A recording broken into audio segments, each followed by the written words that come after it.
ಕುಂದಾನಗರಿ ಬೆಳಗಾವಿಯಲ್ಲಿ ಚುನಾವಣಾ ಅಖಾಡ ರಂಗೇರ್ತಾ ಇರುವಂಥದ್ದು. ಸಚಿವೆ ಲಕ್ಷ್ಮೀ ಹೆಬ್ಬಾಳ್ಕರ್ ಅವರ ಪುತ್ರನಿಗೆ ಬೆಳಗಾವಿಯ ಲೋಕಸಭಾ ಕಾಂಗ್ರೆಸ್ನಿಂದ ಟಿಕೆಟನ್ನು ಘೋಷಣೆ ಮಾಡಲಾಗಿದೆ. ಇವತ್ತು ಕೂಡ ಭರ್ಜರಿಯಾದಂಥ ಪ್ರಚಾರವನ್ನು ಆರಂಭಿಸಿದ್ದಾರೆ. ಬೈಕ್ ರ್ಯಾಲಿ ಮೂಲಕ ಸಾಕಷ್ಟು ಮಹಿಳೆಯರು ಅಂದರೆ ಚೆನ್ನಮ್ಮ ಇರ್ಬೋದು, ಸಂಗೊಳ್ಳಿ ರಾಯಣ್ಣನವರ ಮೂರ್ತಿಗೆ ಮಾಲಾರ್ಪಣೆ ಮಾಡುವ ಮೂಲಕ ಪ್ರಚಾರದ ಅಖಾಡಕ್ಕೆ ಧುಮುಕಿದ್ದಾರೆ. ನಮ್ಮ ಜೊತೆಗೆ ಈಗ ಸಚಿವೆ ಲಕ್ಷ್ಮೀ ಹೆಬ್ಬಾಳ್ಕರ್ ಅವರು ಇರುವಂಥದ್ದು. ಅವರನ್ನು ಕೂಡ ನಾನು ಮಾತಾಡ್ತೀನಿ. ಮೇಡಮ್, ಪುತ್ರನ ಪರವಾಗಿ ಪ್ರಚಾರ ಮಾಡ್ತಿದ್ದೀರಿ. ಮೊದಲನೇದಾಗಿ ಮಹಾತ್ಮರಾದಂಥ ವೀರ ಸಂಗೊಳ್ಳಿ ರಾಯಣ್ಣನ ಪಾದಗಳಿಗೆ ನಮಸ್ಕರಿಸುತ್ತಾ, ಇವತ್ತು ಬೆಳಗ್ಗೆ ವಿಜಯಕ್ಕೆ ವಿನಾಯಕನ ಪೂಜೆ ಮಾಡಿಕೊಂಡು ಇಡೀ ನಮ್ಮ ಜಿಲ್ಲೆಯಲ್ಲಿ ಪುಣ್ಯ ಪುರುಷರು, ವೀರ ಮಹಾತ್ಮರು ಎಲ್ಲರ ಒಂದು ಮೂರ್ತಿಗಳಿಗೆ ಹೂಮಾಲೆ ಹಾಕೋದ್ರ ಮುಖಾಂತರ ನಮ್ಮ ಎಲ್ಲ ನಾಯಕರ ಜೊತೆಯಲ್ಲಿ ಅವರ ಆಶೀರ್ವಾದವನ್ನು ಪಡೆದುಕೊಳ್ತಾ ಇದ್ದೀವಿ. ಮೇಡಮ್, ರೆಸ್ಪಾನ್ಸ್ ಹೇಗಿದೆ? ತುಂಬ ಚೆನ್ನಾಗಿದೆ. ಯಾಕಂತಂದರೆ ಕರ್ನಾಟಕ ರಾಜ್ಯದಲ್ಲಿ ನಮ್ಮ ಸರ್ಕಾರ ಇದೆ. ಎಲ್ಲರೂ ನಾವು ಭಾಷಣ ಕೊಟ್ಟಿದ್ವಿ, 5 ಗ್ಯಾರಂಟಿಗಳನ್ನ ಈಡೇರಿಸಿದ್ದೀವಿ. ಯುವಕರು ಉತ್ಸಾಹದಲ್ಲಿದ್ದಾರೆ, ಮಹಿಳೆಯರು ಸಂತೃಪ್ತಿಯಲ್ಲಿದ್ದಾರೆ. ಮೇಡಮ್, ಹಿಂದೆ ಸಹೋದರನ ಗೆಲ್ಲಿಸ್ಕೊಂಡ್ಬಂದಿದ್ರಿ, ಈಗ ಪುತ್ರ ಇದ್ದಾರೆ, ಹೆಂಗೆ ಟೆನ್ಷನ್ ಅದು ಆಗ್ತಿದೆ? ಖಂಡಿತ ಇಲ್ಲ. ಹಿಂದೆ ಸಹೋದರರನ್ನ ನಾನೊಬ್ಬಳೇ ಗೆಲ್ಲಿಸಲಿಲ್ಲ. ಇಡೀ ಜಿಲ್ಲೆಯ ಮುಖಂಡರ ನಾಯಕತ್ವದಲ್ಲಿ ಸತೀಶಣ್ಣ ಜಾರಕಿಹೊಳಿಯವರು, ಪ್ರಕಾಶ್ ಹುಕ್ಕೇರಿಯವರು, ಎಲ್ಲ ಹಿರಿಯ ನಾಯಕರ ಒಂದು ಮುಖಂಡತ್ವದಲ್ಲಿ ಎಲ್ಲರೂ ಸೇರಿ ಗೆಲ್ಲಿಸ್ಕೊಂಡು ಬಂದ್ವಿ.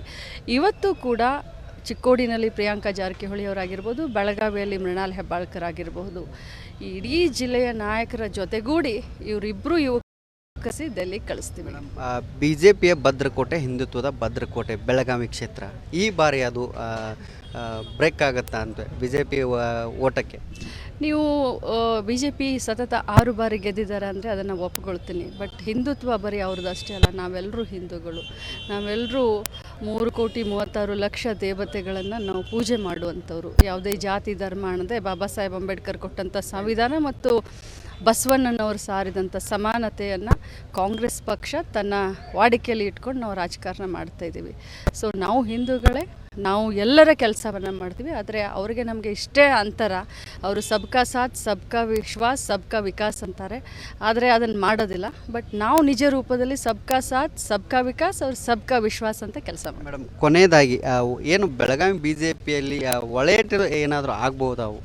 ಅದ್ರ ಬಗ್ಗೆ ಜಾಸ್ತಿ ನಾವು ಲಕ್ಷ್ಯ ಕೊಡ್ತಾ ಇಲ್ಲ, ಗಮನ ಹರಿಸ್ತಾ ಇಲ್ಲ. ನಮ್ಮ ಕೆಲಸ ನಾವು ಮಾಡ್ತಾಯಿದ್ದು, ಮುಖಂಡರನ್ನ ಕಟ್ಕೊಂಡು ಜನರ ವಿಶ್ವಾಸವನ್ನು ಗಳಿಸುವಂಥ ಕೆಲಸ ಮಾಡ್ತಾಯಿದ್ದೆ. ಮೇಡಮ್, ನೀವು ಚಿಕ್ಕೋಡಿ ಲೋಕಸಭಾ ಚುನಾವಣೆ ಉಸ್ತುವಾರಿ ಆಗಿದ್ದೀರಿ. ಅಲ್ಲಿ ನಿಮಗೆ ಪ್ರಿಯಾಂಕಾ ಅವ್ರನ್ನ ಗೆಲ್ಲಿಸ್ಬೇಕನ್ನೋ ಹೊಣೆ ಇದೆ. ಸತೀಶ್ ಜಾರಕಿಹೊಳಿ ಅವರಿಗೆ ಇಲ್ಲಿ ಮೃಣಾಲ್ ಅವ್ರನ್ನ ಗೆಲ್ಲಿಸ್ಬೇಕು ಅನ್ನೋ ಒಂದು ಹೊಣೆ ಇದೆ. ಖಂಡಿತವಾಗ್ಲೂ ನನಗೆ ಚಿಕ್ಕೋಡಿ ಇನ್ಚಾರ್ಜ್ ಇದ್ದೀನಿ, ಸತೀಶಣ್ಣ ಜಾರಕಿಹೊಳಿ ಅವರು ಬೆಳಗಾವಿ ಇನ್ಚಾರ್ಜ್ ಇದ್ದಾರೆ. ಇಬ್ಬರು ಮಾತಾಡ್ಕೊಂಡಿದ್ದೀವಿ. ಇಬ್ಬರು ಪರಸ್ಪರ ಅಲ್ಲಿ ನಾನಿದ್ದಾಗ ಅಣ್ಣ ಇಲ್ಲಿ ಇರ್ತಾರೆ, ಅಣ್ಣ ಇಲ್ಲಿದ್ದಾಗ ನಾನು ಅಲ್ಲೇ ಇರ್ತೀನಿ. ಸೊ ಬ್ಯಾಲೆನ್ಸ್ ಮಾಡಿ ಎರಡೂ ಅಭ್ಯರ್ಥಿಗಳನ್ನ ಗೆಲ್ಲಿಸ್ತೀವಿ. ಜೊತೆಯಲ್ಲಿ ಅಂಜಲಿ ನಿಂಬಾಳ್ಕರ್ನ ಕೂಡ ಗೆಲ್ಲಿಸೋಕೆ ಪ್ರಯತ್ನ. ನಮ್ಮ ಜೊತೆಗೆ ಮಾವ ಚಂದ್ರರಾಜ್ ಹಟ್ಟಿಹೊಳಿ ಅವರು ಕೂಡ ಇದ್ದಾರೆ. ಅವರನ್ನು ಕೂಡ ನಾನು ಮಾತಾಡ್ತೀನಿ. ಸರ್,